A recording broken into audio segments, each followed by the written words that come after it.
মহাপাবনী পরম ব্রত মাসে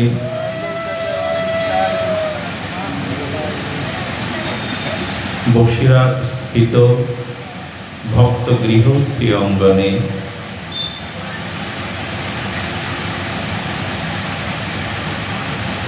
শ্রী মদন মোহন জিউ এই শ্রী অঙ্গনে শ্রী শ্রী ভাগবতীয় ভক্তি যজ্ঞের শোধা তথা যজ্ঞের যে পরম আয়োজন, এই পরম আয়োজনে ভক্ত গৃহশ্রী অঙ্গনে ভাগবতীয় শোধা কথার পূর্বে প্রারম্ভে জীবন সর্বস্ব জীবন ধন প্রাতঃস্মরণীয় পরম বন্দনীয় শ্রী শিল গুরু মহারাজের পাবন পবিত্র পদারবিন্দে পরার্ধ কোটি দণ্ডবৎ প্রণতি।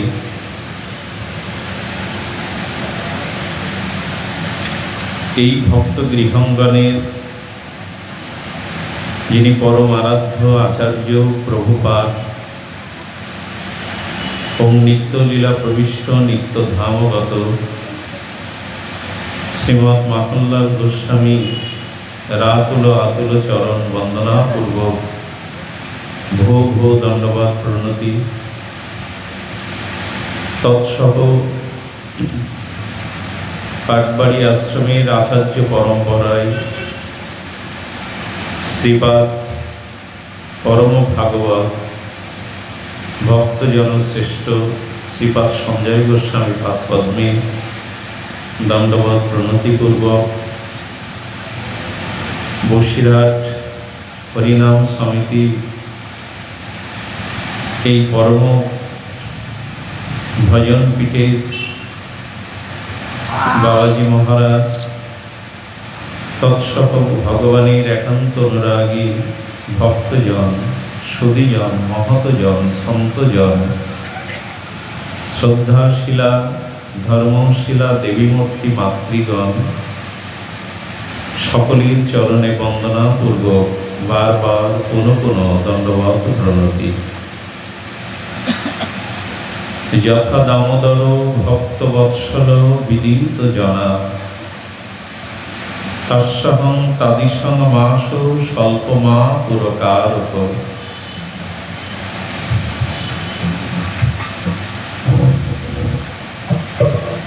বহু প্রতীক্ষিত চাটক চাতক সম পিপাসিত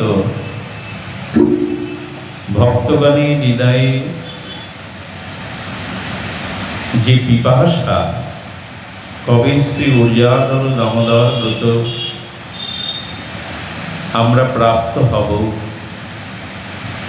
রাধা দামোদরের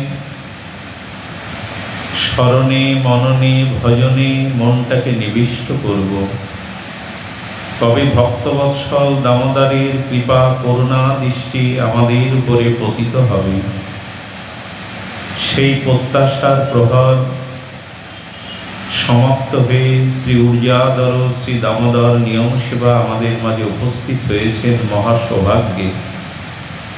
আমরাও যারা এই ব্রতকে প্রাপ্ত হয়েছি, এই ব্রততে আমরা সংকল্প অধিবাস পূর্বক এই ব্রতে রতি হয়েছি, আমরা বড় ভাগ্যবান সৌভাগ্যবান সৌভাগ্যবতী। ভক্তবৎসল দামোদর বিদিত, ভুবন বিদিত, জগত বিদিত, কারণ যিনি অধারা তিনি ধরা দিলেন, যিনি অপ্রপঞ্চ তত্ত্ব তিনি প্রপঞ্চে এসে আবির্ভূত হলেন, যিনি নিরাকার তিনি সাকার সগুণ মধ্যতম আকার পরিচ্ছন্ন শিশু হয়ে আর ভক্তের ভব্য ভাবনায় যশোমতী মায়ের কোলে ধরা দিলেন। যাকে কেহ কখনো বন্ধন করতে পারে না, সেই বিভু তত্ত্ব ব্রহ্ম তত্ত্ব অচিন্ত তত্ত্ব সেই অধারাকে আর তিনি ভক্ত বাৎসল্যে ধরা দিলেন। যার পূর্বপর নাই, যিনি অনন্ত বিভু, যাকে বন্ধন করা যায় না, তিনি বন্ধনের শিকার হলেন। জগৎকে জানালেন তার ভক্ত বাৎসল্যের এক অভিনব পরিচয়। অহং ভক্ত পরাধীন ভক্তি বশ পুরুষ। এই মহাশাস্ত্রের মহাবাণীকে তিনি শ্রী দামোদরে পরম ভক্তবৎসলতায় এই পরিচয়কে সাকার করলেন, জগৎকে জানালেন আমি ভক্তের কাছে, প্রেমের কাছে, ভক্তির কাছে, চিরকাল ভক্তের ভব্য ভাবনার কাছে আমি বন্ধন স্বীকার করি। এবং মা যশোদা কর্তৃক বাৎসল্য রতিমতিতে যে উদুফলে পট্টডরিকা দ্বারা তিনি বন্ধন করেছিলেন, এই বন্ধন নন্দ বাবা নন্দ মন্দিরে বন্ধন খুলেছিলেন।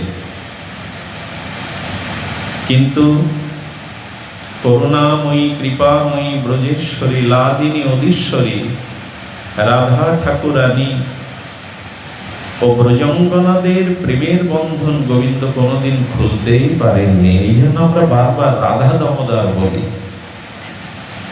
রাধারানীর প্রেম বন্ধন তিনি কখনো মুক্ত হতে পারেননি। মা যশোদা বাৎসল্য রতিমতিতে যে রঞ্জুতে বন্ধন করেছিলেন, নন্দ বাবা স্নেহ পরবশ হয়ে সেই বন্ধন মুক্ত করেছিলেন। কিন্তু প্রীতি ঠাকুরানীর কৃষ্ণ প্রেমের পূর্ণ পূর্ণিমা প্রতিমা প্রেমময়ী রাধারানীর ব্রজঙ্গনাগণের বন্ধন তিনি কখনো খুলতে পারেননি। তাই তিনি রাধা দামোদর। সেই রাধা দামোদরের কৃপা কটাক্ষ করুণা ভজন হওয়ার জন্য যারা আমরা ব্রতী পেয়েছি, পূর্বেই বলেছি তারা মহাভাগ্যবান, ভাগ্যবতী। কিন্তু দুর্ভাগ্য মাদিস ভজনহীন আমার মতো জীবে, যারা এই পরম আর ভক্তবৎসল দামোদর ব্রত পেয়েও যারা বিনা নিয়মে, বিনা ভজনে আর সংকল্পবিহীন এই মাস অতিবাহিত করল, শাস্ত্র বলেছেন তাদের বড় দুর্ভাগ্য। অব্রতেন ক্ষিপদ্যস্তু যথা দামোদরং মাসং প্রিয়ং তির্যজনে মাবপ্রান্তি সর্বধর্ম বহিষ্কৃত। পদ্মপুরাণ বলেন যে যারা বিনা নিয়মে, বিনা ভজনে আর বিনা ব্রতে এই মাসটি অতিবাহিত করেন, বড় দুর্ভাগ্য হলো এই দামোদর মাস দামোদরের মতোই ভক্তবৎসল দিব্য, এই মাসটাকে যারা বিনা ভজনে, বিনা নিয়মে, বিনা সংকল্পে অতিবাহিত করলেন, বড় দুঃসংবাদ দিয়েছেন। তির্যজনে মাবপ্রান্তি, তারা দুর্লভ ভজনযোগ্য মনুষ্য জন্ম পাওয়ার অধিকারই হারিয়ে ফেলবে যারা এই ব্রতকে সম্মুখে পেয়েও ব্রতের আদর না করবে। তির্যজনী নরতম ভজনের মূল। দেখুন, প্রেতজনিতে, পিশাচী জনিতে তাদের বহু ক্ষমতা থাকে। আপনার বদ্ধ দুয়ারে ভেদ করে, অর্থাৎ রুদ্ধ বা বদ্ধ দুয়ার ভেদ করে আমি আপনার গৃহে প্রবেশ করতে পারবো না, কিন্তু ভূত প্রেতের সে ক্ষমতা আছে, তারা ঢুকে যেতে পারে। তারা বহু অলৌকিক ঘটনার সাক্ষী, আপনাকে অনেক অজানা তথ্য জানাতে পারে। কিন্তু পিশাচী বা ভূত শরীরে ভগবানের ভজন হয় না বলেই তারা সাধুর দুয়ারে গিয়ে দাঁড়িয়ে থাকে। তাদের শক্তি অনেক, দেবতাদের বিভূতি মহিমা বহুল, কিন্তু দেবতারাও শ্রী গোবিন্দ ভজনে রতি হতে পারে না। দেবশ্রীপাদ এই ভক্তির মহান আচার্য যে পথ দিয়েই যান, তার শ্রীঅঙ্গের ভজন অনুভূতির বাতাস লাগলে বৃক্ষলতার প্রেম হয়ে যায়। দেবশ্রীপাদ এই ভক্তির আচার্য নারদজি যে পথ দিয়ে যান, বৃক্ষ গুগ্ন লতা স্থাবর সকলেরই প্রেম ভক্তি প্রাপ্তি হয়। কিন্তু সেই দেবশ্রীপাদ নারদ কতবার স্বর্গে গিয়েছেন, তবু দেবতাদের শুদ্ধ ভক্তি হয়নি, ভজনের অতিমতি তাদের হয়নি। এই জন্য দেব জন্ম ভজনের অনুকূল নয়। এই জন্য তো ঠাকুর মশায়ের মহাবাণী নরতনু ভজনের, এই নরতনুই উৎকৃষ্ট ভগবান ভজনের অনুকূল জন্ম, আর কোনো জন্ম এমন নয়। এই জন্য এই নিয়ম সেবা উজ্জাদর কার্তিক ব্রত যারা সম্মুখে উপস্থিত পেয়েও বিনা নিয়মে অব্রতেন, যারা বিনা নিয়মে বিনা ভজনে এই মাস অতিবাহিত করলেন, তারা দুর্লভ ভজনযোগ্য মনুষ্য জন্ম প্রাপ্তি হবে না, তির্যকজনিতে তাদের জন্ম নিতে হবে। কত বড় সাবধান বাণী দিয়েছেন আচার্য পাদগণ। তবু কি আমরা সাবধান হই? অন্য মাসের মতো এই মাসটি নয়। ভক্তবৎসল দামোদরের মতো তাৎসাহং তাদিসং মাস, এই মাসও প্রেম ভক্তি দান করতে সমর্থ। এই জন্য গৌড়ীয় বৈষ্ণবগণ, প্রাজ্ঞ ভারতীয় আচার্যগণ এই দামোদর ব্রতকে বহু মানন করেছেন, বহুভাবে তারা চাতুর্মাস্য ব্রতকে আর গ্রহণ করেছেন, আচরণ করেছেন, ভজন করেছেন। আমরা সৌভাগ্যবান, সেই ব্রতকে সম্মুখে উপস্থিত এই মহাভাগ্যবান ভাগ্যবতী যারা এই ব্রতের সমাদর করছেন, আদর করছেন।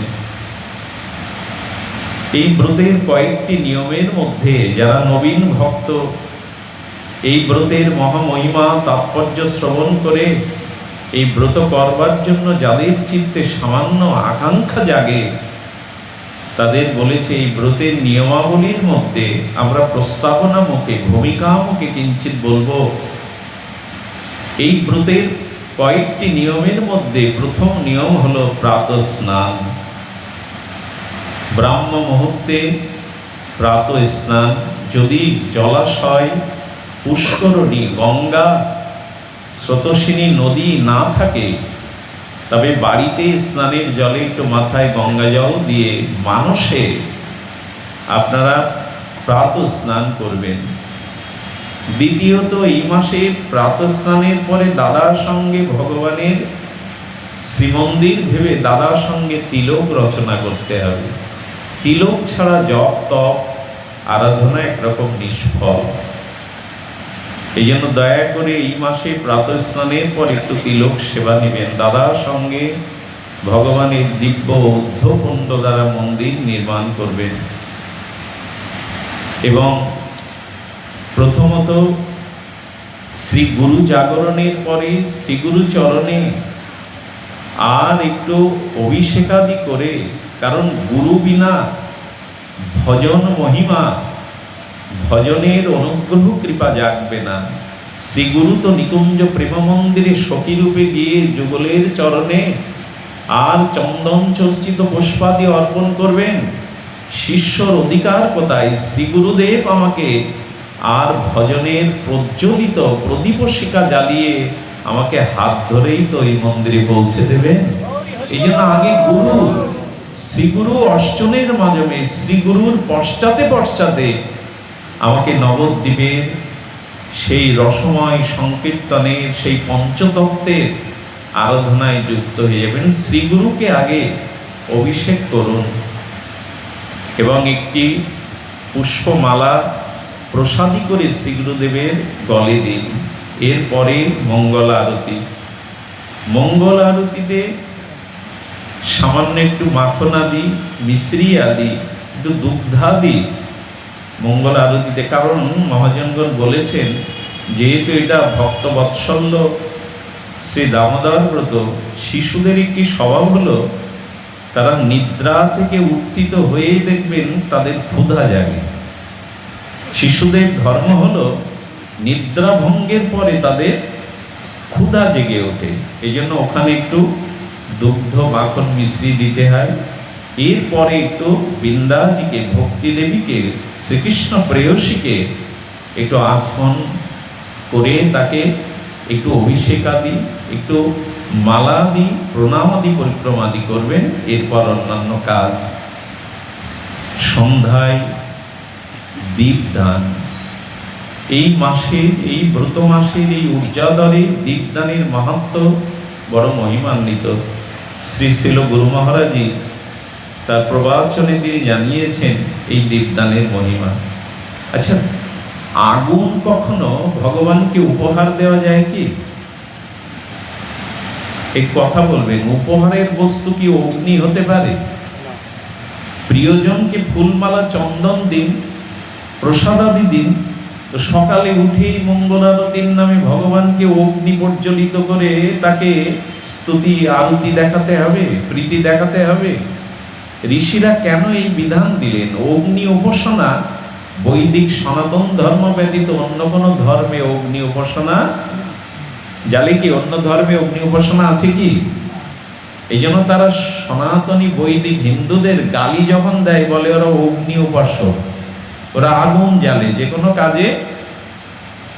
সে অগ্নিহোত্র যজ্ঞ বলুন, হোম বলুন, প্রদীপ প্রজ্বলন ছাড়া সনাতনী কোনো বিধিবিধান সূচনায়। আচ্ছা, প্রদীপটা কেন দেব দামোদরকে? প্রদীপে তো আগুন ছাড়া কিছু নেই, অগ্নিতত্ত্ব ছাড়া কিছু নেই। কেন জানেন? এই পৃথিবীতে বর্তমানে সব দূষিত হয়ে গেছে, এটা নতুন করে বলবার অপেক্ষা নেই। বায়ু দূষণ, শব্দ দূষণ, পরিবেশ দূষণ হয়েছে কিনা? সব থেকে বড় দূষণ হয়েছে মানব দূষণ। মানুষই দূষিত হয়ে গেছে। তার থেকে বড় মানুষের মনও বিষয় বাসনা ভোগে প্রবৃত্তিতে দূষিত হয়ে গেছে। খাদ্যে দূষণ, দূষণ নেই কোথায় বাবা? তো পৃথিবীতে একটি জিনিস কখনো দূষিত হবে না, হতে পারে না। চিরকাল যা শুদ্ধ পবিত্র সেটি হলো অগ্নি। অগ্নি কখনো দূষিত হবে না। পৃথিবীতে সব থেকে পবিত্র অগ্নিকে কেন মেনেছেন ঋষিরা? কারণ অগ্নি কখনো অপবিত্র। তবে একটি অগ্নি অপবিত্র, সেটা হলো শ্মশানের চিতার অগ্নি, তাকে পবিত্র বলা হয়নি। এই জন্য অগ্নি সর্বদা শুদ্ধ, বিশুদ্ধ, পবিত্র। বলা যায় অন্য দূষিত বস্তু বরঞ্চ অগ্নিতেই শুদ্ধ করা হয়। আমাদের পৃথিবীতে যাকে আমরা সুবর্ণ বলি, স্বর্ণ বলি, তাতেও খাঁজ আছে। সেই সুবর্ণকেও খাঁটি করা হয় অগ্নি দিয়ে। অগ্নি এত পবিত্র যে উন্নত ধাতুকেও খাদমুক্ত করে খাঁটি করা হয় অগ্নি দিয়ে। এই জন্য ভগবানকে যদি দিতে হয়, পবিত্র বস্তুটা দাও তাকে, যা কখনো অশুদ্ধ হয় না। অগ্নি প্রজ্বলিত করতে হবে, এই জন্য রাধা দামোদরকে দীপদান দিতে হবে। এই জন্য আমাদের পণ্ডিত প্রভা, নৈয়ায়িক শিরোমণি, প্রাতঃস্মরণীয় বন্দনীয় স্বর্গস্বামীর আনুগত্যে যার জীবন, তিনি শ্যামসুন্দর বড় পণ্ডিত বাবাজি মহারাজ, তিনি রাধাকুণ্ডে বলেছিলেন অগ্নি প্রয়োজন অন্ধকারের জন্য। অন্ধকারেই তো অগ্নির প্রয়োজন। দিবা ভাগে এই জন্য অগ্নির কোনো মহিমা তেমন নাই। প্রদীপটা দিবা ভাগে খুব মহিমা নাই, কিন্তু এই সন্ধ্যায় রাধা দামোদরের উদ্দেশ্য দীপদান। শব্দটা দান বলেছেন। দান মানে তো প্রীতি, উপহার। তো ভগবানকে, রাধা দামোদরকে কেন অগ্নি উপহার দেব? কেন দেবে জানো? অন্ধকারে অগ্নি প্রয়োজন। আলো জ্বালতে হয় অন্ধকারে, তিমিরও অন্ধকারে আলোর প্রয়োজন। তেমনি আমাদের জীবনে জন্ম জন্মান্তরের ভোগবাসনা, পাপ অপরাধের অন্ধকার, অজ্ঞানতা রয়েছে। ওগো, রাধা দামোদরের উদ্দেশ্যে যদি দীপ প্রজ্বলিত করতে পারো, তোমার হৃদয়ের জন্ম জন্মান্তরের অন্ধকার দূরীভূত হয়ে প্রেম ও জল জ্বেলে উঠবে। জ্বালো, প্রদীপ প্রজ্বলন করো। জয় রাধে। প্রদীপ প্রজ্বলন করো। আমাদের সামনে দুটি ঘোর তিমির অন্ধকার নেমে আসছে। খুব ধ্যান দিয়ে শুনুন। আমাদের প্রত্যেকের সামনে খুব ঘোর গাঢ় অন্ধকার নেমে আসছে। এই দুটো অন্ধকারে যাতে আপনি আলোর শিখা পান, পথ চলতে দীপশিখার প্রজ্বলিত আলো পান, এই জন্য আজ রাধা দামোদরের উদ্দেশ্যে দীপদান দিতে হবে। দীপদান কিন্তু শুধু রাধা দামোদরে নয়, পুরাকালে বৈদিক সনাতন আর্য রীতিতে আমাদের মা ঠাকুরমারা প্রতিদিন তুলসী তলায় প্রদীপ জ্বালত। এই প্রথা প্রাচীন কাল থেকে, আদি পুরাকাল থেকে। এখন আমরা ভুলে গেছি। কেন? বলি সম্মুখে তোমার গাঢ় তিমির অন্ধকার নেমে আসছে। কোন অন্ধকার জানেন?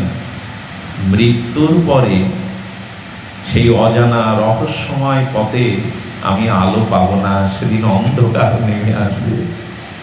সেই মৃত্যুর পরে অজানা রহস্যময় অন্ধকার পথে আজ যদি রাধা দামোদরকে প্রদীপ জেলে আলো দান করতে পারো, মৃত্যুর পরে রাধা দামোদর আলোর পথে তোমায় নেবে। সেদিন অন্ধকারে তোমাকে পথহারা হতে হবে না, রাধা দামোদরই তোমাকে প্রেম আলোক বর্তিকায় নেবে। এই বাবা, এই সাউন্ডটা একটু ঠিক করে দাও, ফিডব্যাক হচ্ছে। জয় রাধে, জয় গৌর সুন্দর, জয় রাধা মাধব।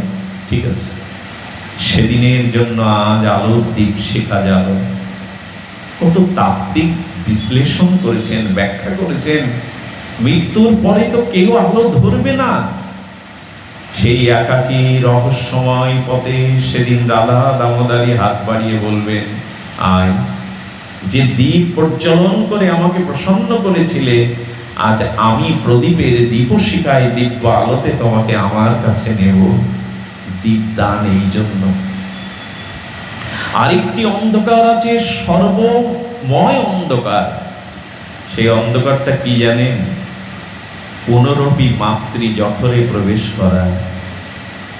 মার গর্ভে আমরা যারা প্রবেশ করেছি, আমরা ভুলে গেছি ওখানের অন্ধকারের কথা। সেই 10 মাস 10 দিন ঘোর অন্ধকারেই পড়েছিলাম আমরা।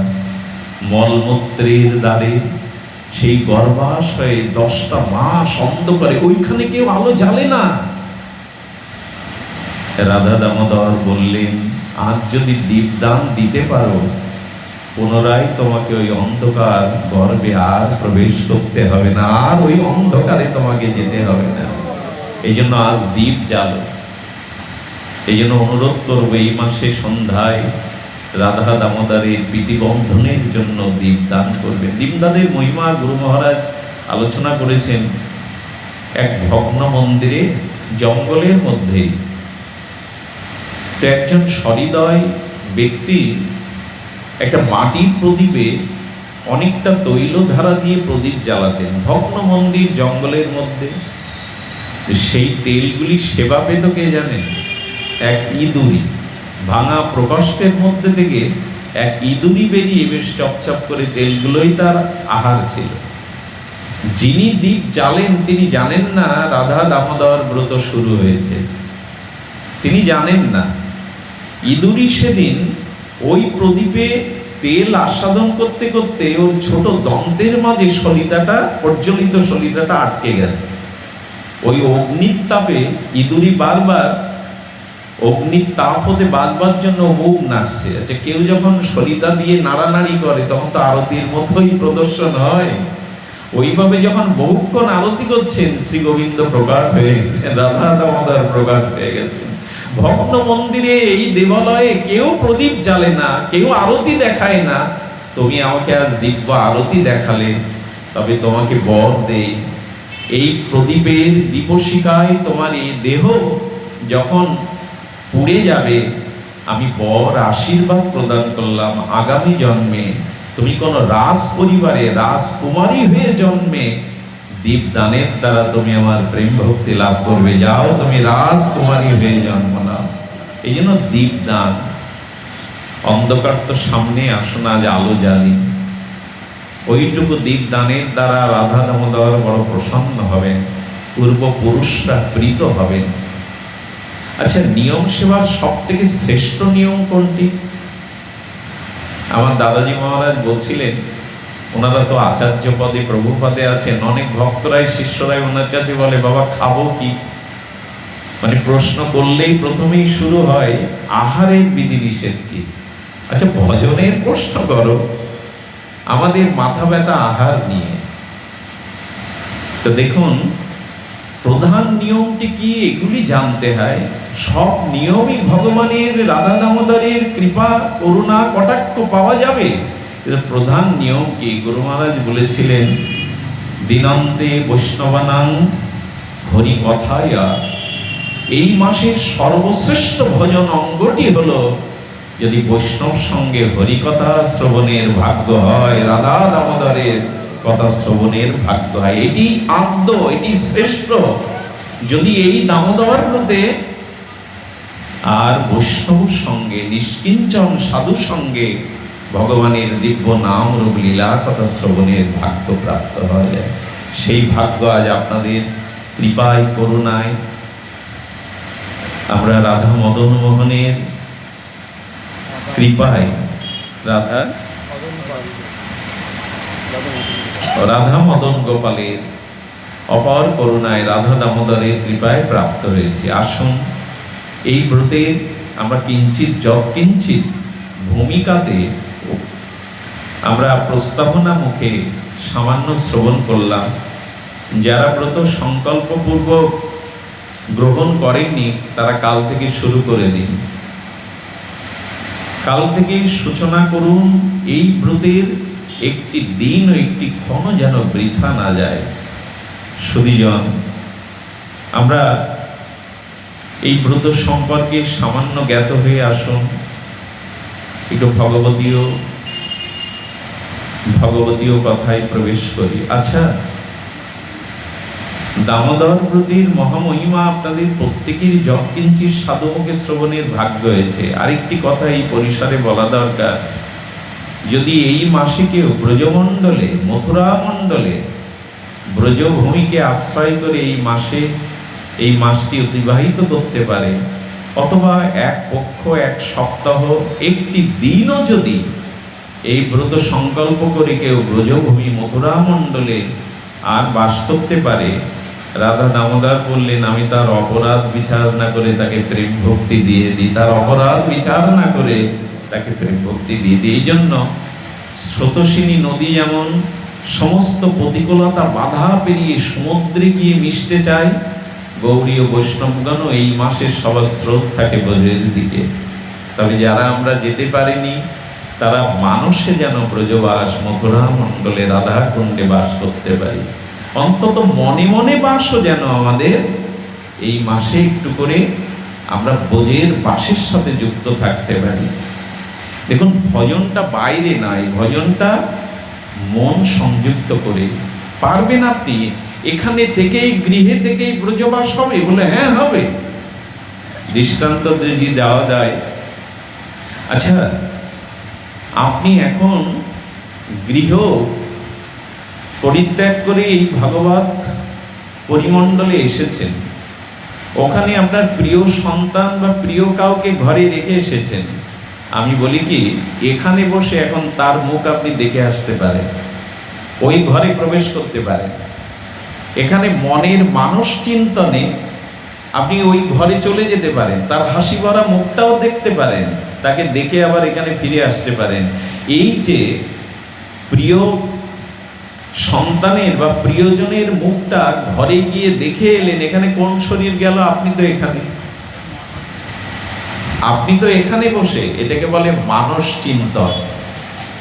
এই জন্য রূপ গোস্বামী পাদ মহাপ্রভুর মনোভীষ্ট পূরণকারী ভক্তির আচার্য, রসাচার্য, তিনি বলেছেন, উচ্চদ বাসং ব্রজে সদা, সদা ব্রজে বাস করবে, তবে দেহে যদি ভাগ্য না হয় মনে মনেও ব্রজে বাস করবে। ব্রজবাস চাই আমাদের, ব্রজবাস চাই। তাই মনের মানুষে মানস চিন্তনে আপনি ব্রজ অনুভূতি পেতে পারেন। একবার এক সিদ্ধ বাবা, সিদ্ধ বলছি এই জন্য 4 জন সিদ্ধ বাবা ব্রজে, কিন্তু না, অনেক সিদ্ধ মহাত্মায় আছেন যাদের পরিচয় আমরা ওইভাবে জীবনচরিতে পাই না। ভীষ্মদেবের শুধু একা নির্জনের মহামহিমা নয়, বিশ্বের নির্জন বড় মহিমান্বিত, এটা আমরা কীর্তনে প্রবচনে বলি বটে, তবে ভীষ্মের মতো অনেক মরমী ভক্ত আছে যাদেরও ইচ্ছা মৃত্যু আজও হয়। আজও তারা প্রাণটাকে উৎক্রমণ করে ঠাকুর হরিদাসের মতো গৌর গোবিন্দের চরণে নিবেদন করতে পারে, আজও আছে। হয়তো লিখিত হয়নি তাদের জীবন চরিত, কিন্তু আজও আছে। এক বাবা বর্ষনায় হোলি হচ্ছে, ও হোলির দিনে বাবা অসুস্থ, যেতে পারছেন না। তিনি কুটির থেকে বাইরে বেরিয়ে আঁচল পেতেছেন, ঠাকুরানী করুণাময়ী প্রেমময়ী দাও না, তোমার প্রসাদী আবির একটু এই শুদ্ধ বস্ত্রে দিয়ে দাও না, আমি তো বর্ষনায় যেতে পারছি না। বাবা একবার ভূমিতে মাথা গুজে কাঁদছেন, হে রায়, হে করুণাময়ী কৃপাময়ী দাও না। সঙ্গে সঙ্গে ভক্তরা দেখলেন বাবার সে তো শুভ্র বস্ত্রে আবির রক্তিম অনুরাগের রঙে রেঙে গেছে, রাঙা হয়ে গেছে, রাধারানী রাঙিয়ে দিয়েছেন। আরে তিনি তো নন্দ গায়ে বর্ষনা থেকে করুণাময়ী কৃপা করে তার বস্ত্র রাঙিয়ে, এটা হয়, এটা সম্ভব। মনে মনে ব্রজবাস করবেন। এই জন্য এই মাসে ব্রজকে আশ্রয় করে ভজন করা বড় সৌভাগ্যের বিষয়। মথুরা মণ্ডলে বাস করে এই ব্রত অন্তত একটি দিন, 5টি দিন, সপ্তাহ, পক্ষ, মাস ব্যাপী যারা করতে পারেন তারা ভাগ্যবান। শুধু ভক্তগণ, দরকার এই জন্য ভজন প্রয়োজন। নমদেব দামোদর অনন্ত বিষ্ণু প্রভু প্রসিদ্ধ দুঃখ জলাদি মগ্নাম কৃপা দিষ্টাদি, কৃপা দৃষ্টি চেয়েছেন, কৃপা দিষ্টা পৃষ্ঠাতি দিনং। দেখুন, এই দামোদর অষ্টকে সত্যব্রত মণিকৃত তার মহা অনুভব হলো, তিনি কি বলছেন, নমদেব দামোদর অনন্ত প্রভু বিষ্ণু প্রসাদি দুঃখ জলাদি মগ্নাম। একটু স্মরণ করুন, একটু ধ্যান দিন। এই মনন ক্রিয়া মুনির অনুভূতি হলো আমরা দুঃখ জলদি অর্থাৎ দুঃখময় সাগরে ডুবে যাচ্ছি। ও জয় নিতাই গৌর প্রেমানন্দে হরি বল। আমাদের পরম প্রার্থনীয় কোনো হরি সভাতে যদি মহান কোনো আচার্য আছেন, ভক্ত আছেন, সেটি সেই অনুষ্ঠানের সার্থকতা। আমরা তাকে আসন গ্রহণ করার জন্য বিনীত অনুরোধ করছি। তাদেরকে মালা প্রসিদ্ধ প্রভু দুঃখ জলাদি মগ্নম, প্রসাদি দুঃখ জলাদি মগ্নম। মণিবরের অনুভূতি হলো যে হে দামোদর, হে অনন্ত বিষ্ণু, হে প্রসিদ্ধ প্রভু, আমি দুঃখময় সাগরে আর ডুবে যাচ্ছি। দেখুন, জন্ম মৃত্যু জরাব্যাধি প্রারব্ধাদি কাল কবলিত এই ভ্রমমান সংসার চক্রে আমরা ভালো নেই। মহাপ্রভু ভবমহা দাবাগ্নি শব্দ বলেছেন, চক্রবর্তীবাদ বলেছেন, সংসার দাবানল, কিন্তু অনুভূতি নেই। অনুভূতি নেই কেন জানেন? আমরা যে সংসার সাগরে ডুবে যাচ্ছি, এই জন্ম মৃত্যু চক্রে, অপরাধে, অভজনে, পাপক্রিয়ার দ্বারা আমরা যে বারবার পুনঃ পুনঃ সংসার সাগরে জন্ম মৃত্যু চক্রে আবর্তন হয়ে ডুবে যাচ্ছি, এই অনুভূতি মাদিস জীবের নাই। আচ্ছা, সংসার দাবানল, দাবানলের মতো সংসারে প্রত্যেকটি জীব ত্রিতাব্দোদ্দিত দাবানলে জ্বলছি আমরা। রোগ শোক আদি ব্যাধি প্রারব্ধ কর্মফল কার নাই, কিন্তু উপলব্ধি নাই, সে চেতনা নাই যে আমি যে সংসার সাগরে ক্রমচক্রে ডুবে যাচ্ছি, পুনঃ পুনঃ জননী জঠরে গণ্য, পুনঃ পুনঃ মৃত্যুর যন্ত্রণা, পুনঃ পুনঃ প্রারব্ধ কর্মচক্রে যে বারবার আমি দগ্ধীভূত হচ্ছি, এই অনুভূতি নাই। অনুভূতি নাই কেন জানেন? ঠাকুর মশায়ের মহাবাণী তিনি স্মরণ করিয়ে দিয়েছেন, কামে যার হতচিত, নাহি মানে নিজ হিত, মনের না ঘুচে দুর্বাসনা। কামে যার হতচিত, ঠাকুর মশার মহাবাণীর সরলত্ব হলো, কোন শল্য চিকিৎসক যখন কোন রোগীকে অস্ত্রোপচার করেন, তখন দেখবেন ওটিতে নেওয়ার সময় তাকে অবশ করা হয়। সেই বুকটা তো 12 ইঞ্চি 10 ইঞ্চি চিরে ফেলছে, রক্তারক্তি, সেলাই, এত ব্যথা যন্ত্রণা, রোগী বুঝতে পারে না কেন? বলে বুঝতে পারবে কি করে? তার চেতনাকে অবশ করা হয়েছে।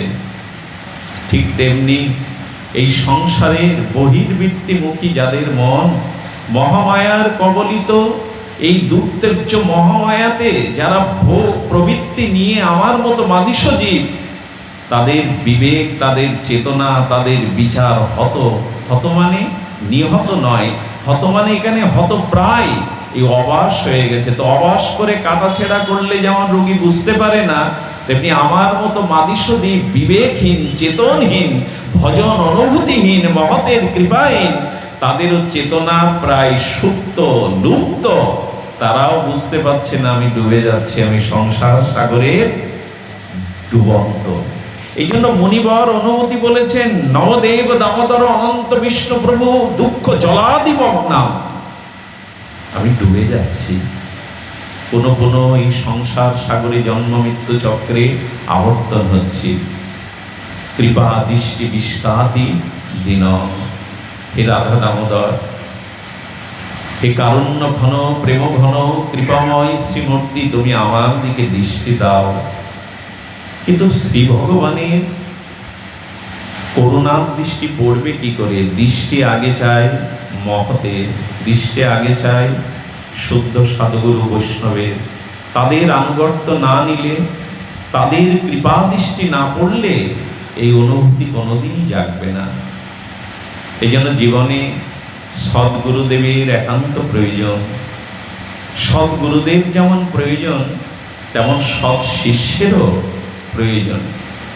রামচরিত মানসে গোস্বামী তুলসীদাস বলছেন, তিনি দৃষ্টান্ত দিতে গিয়ে বলেছেন, গুরু শিষ্য এবং এই মন্ত্রবীজের, তিনি শ্রী গুরুকে তুলনা করেছেন ভালো কৃষকের সঙ্গে।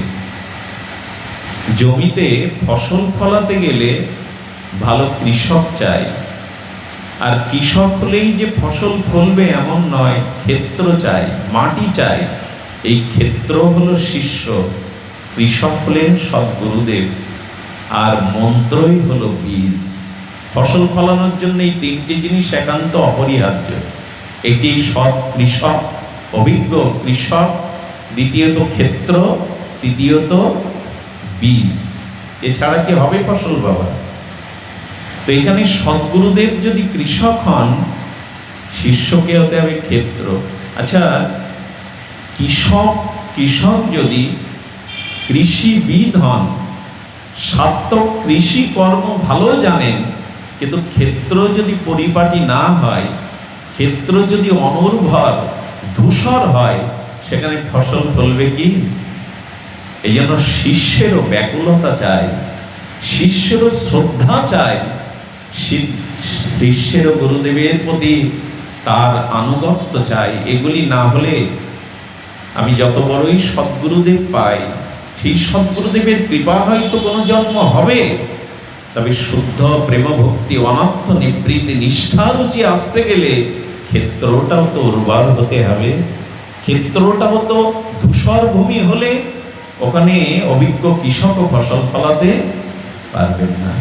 শিষ্যের আনুগত্য চাই, নিষ্ঠা চাই, শাস্ত্রবাণী গুরুবাণীর প্রতি সদা নিষ্ঠা, সদাচার চাই। আচ্ছা, যদি ভালো ক্ষেত্র হয় কিন্তু কৃষক যদি অভিজ্ঞ না হয়, সেখানেও ফসলের আশা করা যাবে কি বাবা? এই জন্য গুরুকরণের আগে তো এত বিচার করতে বলা হয়েছে। শুদ্ধ পরম্পরা ধারায় যিনি শুদ্ধ বৈদিক জ্ঞান পরম্পরায় দিব্য জ্ঞান দানে পরম্পরা সমাপ্ত গুরু।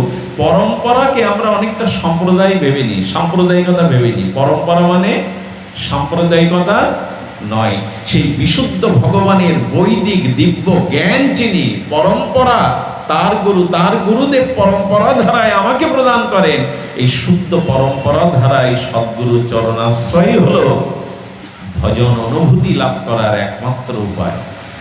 আচ্ছা, কৃষক হলো, ক্ষেত্র হলো, কিন্তু বীজ যদি উত্তম না হয়, উত্তম বীজ ছাড়া কি সোনালী ফসল ঘরে উঠবে?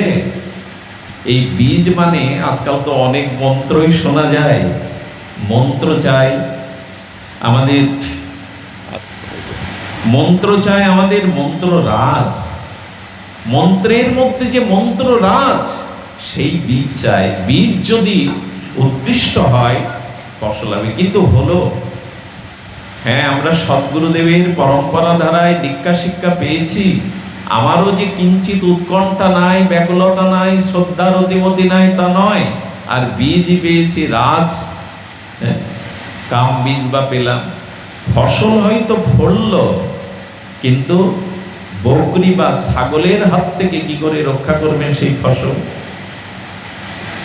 তার্কিক গণের পাল্লায় পড়লে যদ্যপি সদ্গুরু পেয়েছি, আমার উৎকণ্ঠা নিষ্ঠা বিশ্বাস রতি আছে, আর ফসল বা ভক্তি লতা কিছুটা এলো, কিন্তু বগ্নিতে এসে তো খেয়ে যাবে, মুড়িয়ে দিয়ে যাবে। এই জন্য বললো কুতার্কিকের পাশে যেও না গো। এই কুতার্কিক এসেই বলবে, আরে গুরুদেবের কি প্রয়োজন, পাঠে এত যাওয়ার কি প্রয়োজন, মন্ত্র কি নেওয়াই লাগে? অমুক্ত মন্ত্র নেয়নি, তিনি তো প্রসিদ্ধ হয়েছেন, জগৎ বিখ্যাত হয়েছেন। এইসব কুতার্কিকের পাল্লায় পড়লে কিন্তু যে ভক্তিলতা উপচয় হয়েছে সেগুলো নষ্ট করে দেবে। এর বেড়াই হলো শুদ্ধ সাধু সঙ্গ হরিকথায়।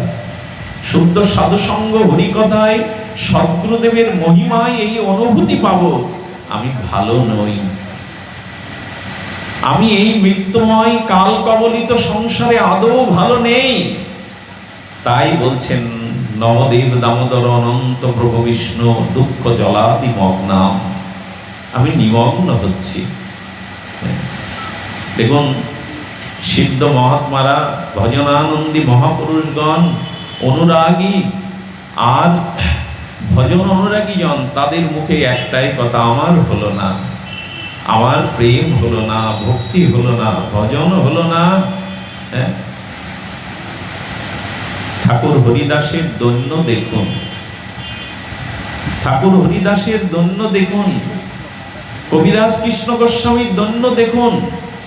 মোর সম পিপিলিকা যদি মরে গেলা, ঠাকুর হরিদাস বলছেন, আমার মতো একটা পিপিলিকা মরে গেলে জগতের কি ক্ষতি হয় প্রভু? মোর সম পাপিষ্ঠ, এই তো তাদের ভাষা।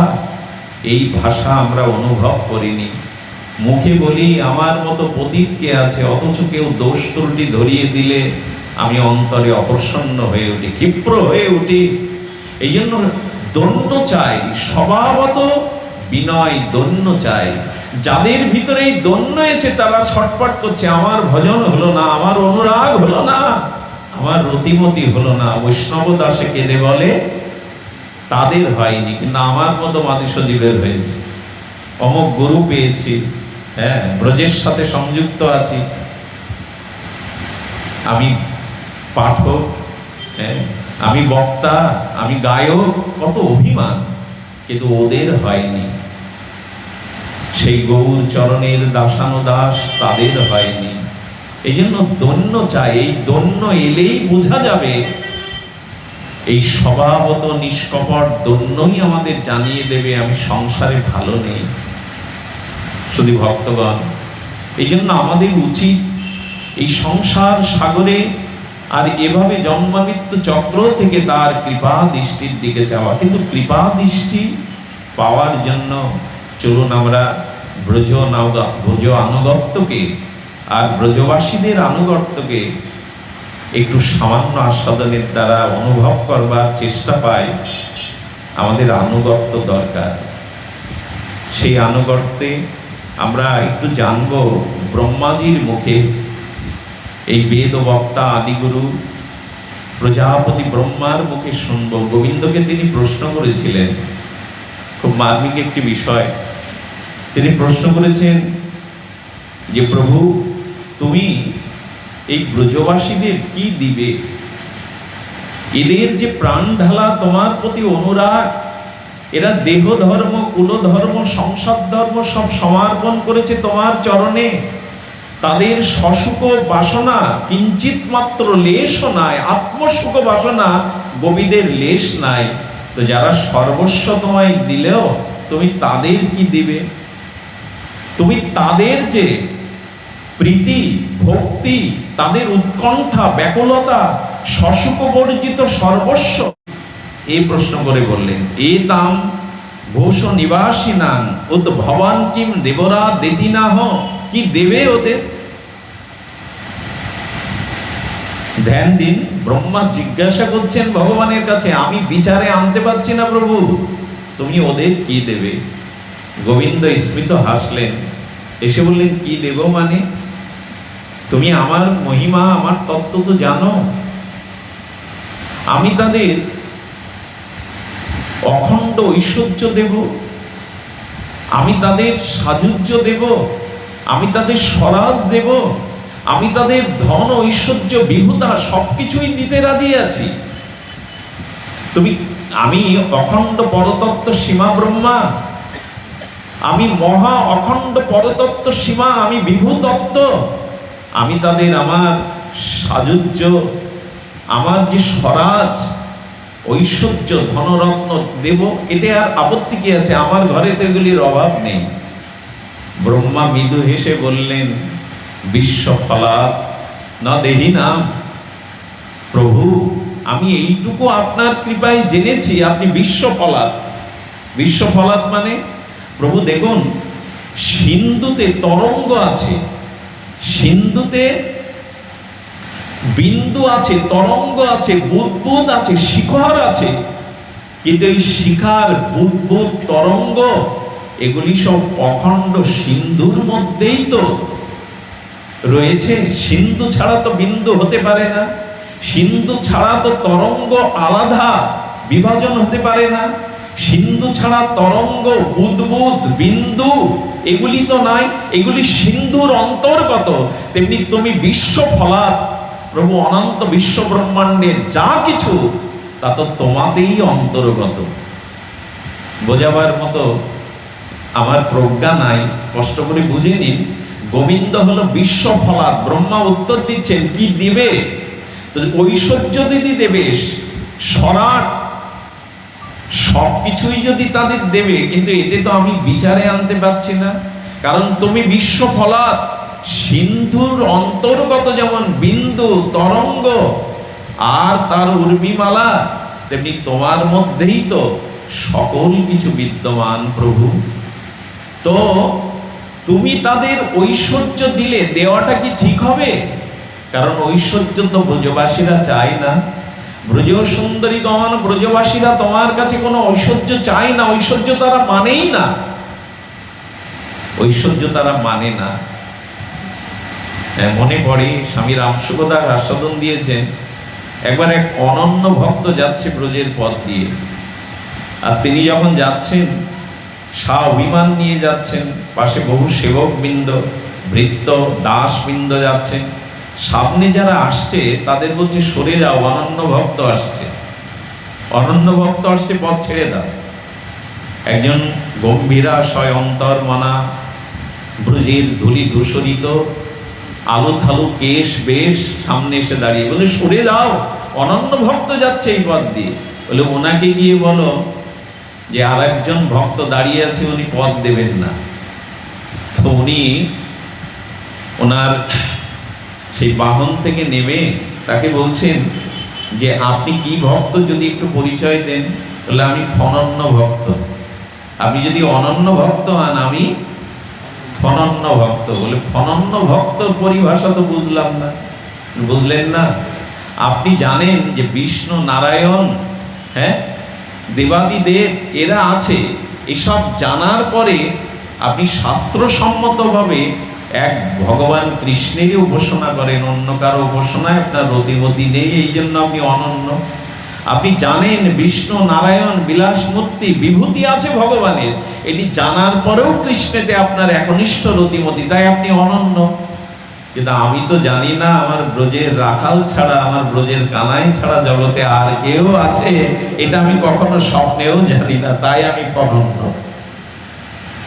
তো এখানে বলছেন, ব্রহ্মাজি বলছেন, প্রজাপতি বলছেন, প্রভু এই যে ইন্দ্রলোক, সুরলোক, গন্ধর্বলোক, দেবলোক, বরুণ লোক, এমনকি রুদ্রলোক, এগুলি বাষ্পেয় যোগ্য দ্বারা, অশ্বমের যোগ্য দ্বারা আর বিভূতির দ্বারা এগুলি প্রাপ্ত হওয়া যায়।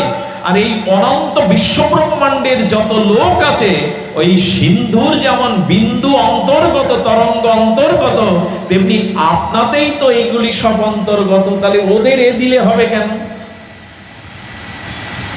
যে বিশ্বফলাৎ স্বয়ং আপনি ওদের দুয়ারে ধুলো ধূসরিত হয়ে ক্ষুধার্ত হয়ে কাতর হন, তাদের ওই ঐশ্বর্য দিলে মানাবে, যেখানে আপনি ওদের আপনজন হয়ে ওদের আঙিনায় ধুলা ধূসরিত হয়ে খেলছেন। আপনি নিজে বিশ্বফলাৎ হয়ে অনন্ত ব্রহ্মাণ্ডের ঐশ্বর্য মাধুর্যের পরাকাষ্ঠা হয়ে আপনি যদি কারো পুত্র সখারূপে ওদের ঘরের দুয়ারে ধুলো ধূসরিত হয়ে ক্ষুধার্ত হয়ে ওদের কোলে, ওদের স্কন্ধে ওঠেন, তবে এই সব ঐশ্বর্য দিয়ে ওদের ঋণ শোধ করতে পারবেন? ঋণ তো শোধ হবে না। গোবিন্দ তখন ব্রহ্মার দিকে তাকিয়ে আবার হেসে বলছেন, ব্রহ্মা ঠিকই বলেছ, তাহলে শোনো, আমি আমার ঐশ্বর্য, স্বরাজ, সাজুর্য এগুলি না দিয়ে আমি তো ওদেরকে আমাকে দিয়ে দিয়েছি, কারো পুত্র রূপে সখারূপে আমি তো দিয়ে দিয়েছি। বলে এই জন্য তো আমার বিচারে মাথা ঘুরছে, বিচার করে পাচ্ছি না। তুমি যদি তাদেরকেও দিয়ে দাও পুত্র রূপে, সখারূপে, কান্তারূপে, তবুও তো বিচার করে পাচ্ছি না যে ওদেরকে উপযুক্ত তুমি দিলে কিনা। বলে ব্রহ্মা, আমি বিশ্বফলাৎ, আমি অনন্ত ঐশ্বর্য মাধুর্যের পরাকাষ্ঠা, আমি অনন্ত অপর মহাসিন্ধুর মহাসিন্ধু, আমি নিজেকে দিয়ে দিয়েছি ব্রজবাসীদের, এটাও হবে না? ব্রহ্মা বললেন হবে না। তো ব্রহ্মা বললেন হবে না, আমি বিচার করে মাথা ঘুরছে, আমার বিচার করে পাচ্ছি না প্রভু। বাল ও ঘাতিনী, রুধির সনা, পুতনাকেও তুমি যদি তোমাকে দিয়ে দাও আর তাই যদি ব্রজবাসীদের দাও, এই জন্য তোমার মাথা ঘুরছে, বিচারে আসতে না। তুমি বাল ও ঘাতিনী, আর যে শুদ্ধ না পুতনা, তাকেও যদি, পুতনাকে দিলেন তো গোবিন্দ, দিলেন না? যদিও আপনারা জ্ঞাত, পুনরায় একটু স্মরণ করিয়ে দেই যে পুতনা রাক্ষসী, সে মাতৃবেশে এসেছিলেন, কিঞ্চিত প্রীতি, পলক মাত্র প্রীতি গোবিন্দকে দিয়েছিলেন। আর সেই পরম মাধুর্যের আধার আশ্রয় শ্রী গোবিন্দ তার চরণ দোকানা তার অঙ্গে লাগিয়েছে। সেই কমল প্রস্ফুটিত দিব্য কমল, প্রেমরূপ সরোবরে, ভক্তিরূপ সরোবরে অচন্তনীয় দিব্য সুগন্ধময় কমল দল চরণ তাকে স্পর্শ করিয়েছ। তার স্তনে তুমি তোমার অধরামৃতকে স্পর্শ করিয়েছ, তার বক্ষে তুমি খেলা করেছ। আর এই জন্য পুতনার দেহটা তো দিব্য হয়ে গেল। ব্রজবাসীরা পুতনার দেহটাকে যখন চিতায় জ্বালাচ্ছিলেন, তখন দিব্য প্রসাদী গন্ধ চারিদিকে ব্রজমণ্ডলের বাতাসকে আমোদিত করেছিল। কারণ তোমার স্পর্শে, তোমার কমল চরণ স্পর্শে, তোমার অধরামৃত অঙ্গ স্পর্শে পুতনা মহাপবিত্র প্রসাদী হয়ে গেল তার গন্ধ। পুতনাকেও তো তুমি দিলে, তো পুতনা জিঘাংসা রূপে বিষ প্রয়োগ করে যারা হত্যা করতে গেল, তুমিও তাকে দিলে, আর সর্বস্ব দেওয়া ব্রজবাসীদের তুমি দিলে। হিসাব কি এক হলো? এক হবে কি? শ্রীকৃষ্ণ ভগবান বলছেন ব্রজনন্দন, ব্রহ্মা তো ভালোই প্রশ্ন শুরু করেছে, এর উত্তর আমার কাছে কই? আচ্ছা ব্রহ্মা, আমি যদি ব্রজবাসীদের উত্তরকালে যারা ব্রজ, এদের বংশে যারা আসবে উত্তর পুরুষগণ, আমি যদি তাদেরকে দেই, ব্রজবাসীদের দুয়ারে উত্তর পুরুষ যারা জন্ম নেবে তাদেরকেও আমি যদি দিয়ে দিই। ব্রহ্মা বলছেন এই জন্য তো মীমাংসা আসছে না, উত্তর মিলছে না। তুমি পুতনার বংশকেও তো সবকে দিয়েছো, অগাসুর বগাসুর, হ্যাঁ, অহবকির যারা বংশধর ছিল অগাসুর বগাসুর, তাদেরকেও তো তুমি উদ্ধার করেছো। তো ব্রজবাসীদের উত্তর পুরুষগণকে যদি তুমি দিয়ে দাও তাতেও বা কি হলো? গোবিন্দ নীরব হলেন। শেষে যে ভাষা তিনি ব্যক্ত করলেন তা বড় হৃদয়কে ছুঁয়ে যায়। ব্রহ্মা, তবে শোনো, যারা সর্বস্ব দিয়ে আমার প্রীতি বন্ধন করেছে, যাদের দেহ ধর্ম, কুল ধর্ম, আত্মসুখ, বেদ ধর্ম সর্বস্ব আমার সুখের জন্য অর্পণ করেছে, শোনো ব্রহ্মা, আমি যদি দেবতার কল্প আয়ু পাই তবু ব্রজবাসীদের ঋণ আমি কোনো কালেই শোধ করতে পারবো না। আমি তাদের কাছে ঋণী হয়ে গেলাম ব্রহ্মা। আচ্ছা, দেবতার আয়ুর কথা তুললেন কেন? দেবতার আয়ুটা কল্প। এই কল্পময় আয়ু আমরা হিসাবে আসে, কিন্তু শ্রী ভগবানের কাছে তো নিত্য বর্তমান, কাল সেখানে পৌঁছাতে পারে না। তাই যাতে আমরা বুঝতে পারি বললেন দেবতাদেরও কল্প আয়ু যদি আমি পাই তবু ব্রজবাসীদের ঋণ আমি শোধ করতে পারবো না, কোনোদিন শোধ করতে পারবো না। আর এই দিন হলেন বলেই তো এই দিন শোধ করবার জন্য আমার গৌর সুন্দর এলেন। এই দিন তিনি শোধ করতে পারেননি, পারবেনও না কোনোদিন।